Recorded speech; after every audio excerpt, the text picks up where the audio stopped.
Hello, I'm here with Aniruddha Padmanabha, who is an entrepreneur in Mysore.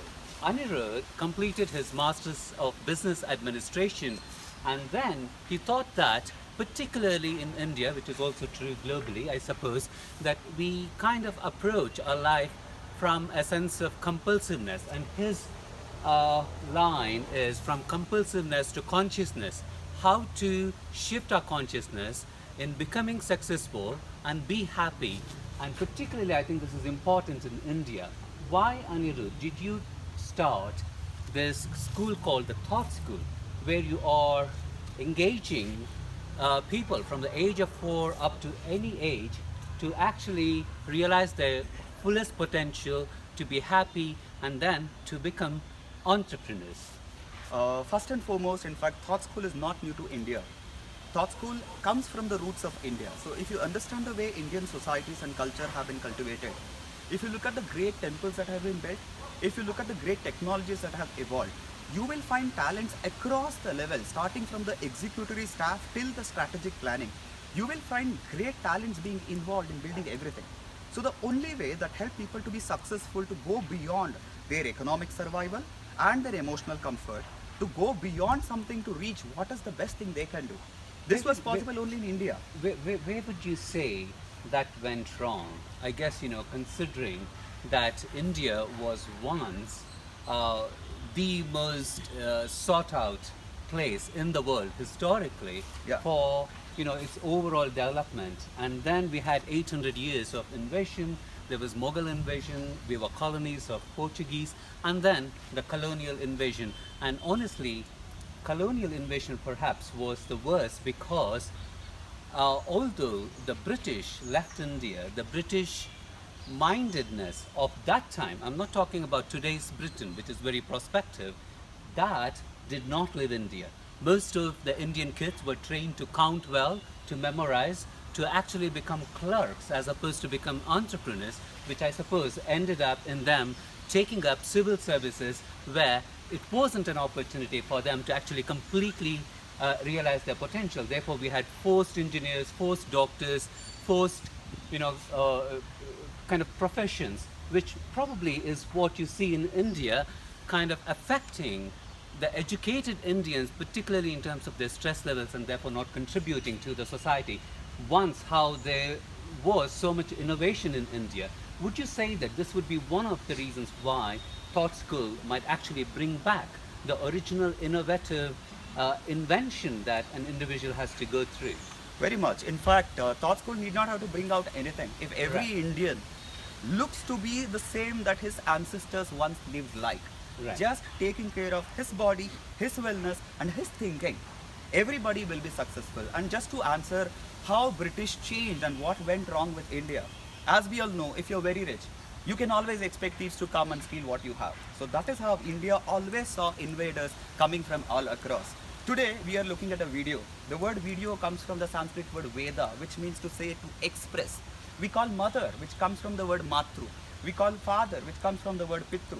So if you look at the ancestral history, the very language that the nation spoke was based on science and art. So the life was treated with great care and with great detail.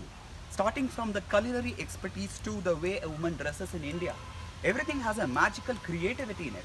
Creativity is a consequence of a happy mood. Only when you're very happy and blissed out, you're more creative. If you look at the Indian way of life, you will find the most creative way of dressing, to ornaments, to food, to everywhere. This was possible only because Indians understood the conscious way of acting instead of compulsively behaving like anybody. What went wrong? When British left, British made sure systematically they destroy our education system. If you look at Mahabharata, the 5 students become 5 domain experts. Arjuna did not follow Bhima, Bhima did not follow Arjuna. Whatever their individual strengths are, they went ahead to become masters in that. But what did British do? They changed the education system where everybody had to be judged in one standard, a fish and an elephant. If you put them on one competition, everybody would fail.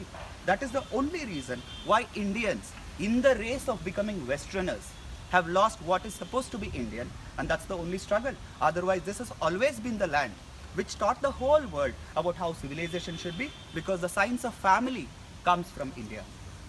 Fantastic. So I will be talking to Aniruddha Padmanabha. Aniruddha Padmanabha about this whole movement that's there to reclaim Indianness to become creative, because as Aniruddha says, once you suppress creativity, you cannot be productive. And that India, once which was very rich in all its knowledge systems and also in its application, somewhere went wrong. And it's not that Anirudh is blaming history, but what Anirudh is talking about is a very well-known concept, which is I have to display. interrupt. I'm very sorry to cut you short. Nothing has gone wrong if you look at it. Because if you look at it, this has been the only land where even when multiple invaders came, they could not destroy our culture. Exactly, The Indianness has remained in India. If you talk about Ayurveda, if you talk about music, if you talk about dance, if you talk about medicines to culture, nobody was able to destroy this. Even today, when you look at Colgate-Palmolive to Hindustan Unilever, they are trying to get into our clo and our haldi to come into what the practices were. So nothing has been destroyed. We don't have to be worried. We just have to stop pretending to be somebody else whom we are not.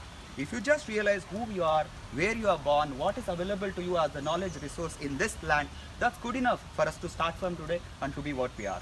As you can see, Aniruddha Padmanabha is a very passionate young person who feels very strongly about his concepts, which I greatly admire. I will be discussing, perhaps debating, with Aniruddha about how it is very important to stay healthy, not only as individuals, but as a community, to understand the true nature of who the person is, which is most important, especially if you are talking about belonging, because the moment we feel displaced psychologically or culturally, no matter how skilled we are, we won't be able to give back to the society, which then becomes a huge burden, not only on individuals, but on the entire systems. And it starts to affect the health and the very tapestry of the society. So do stay tuned to Unlock Your Health.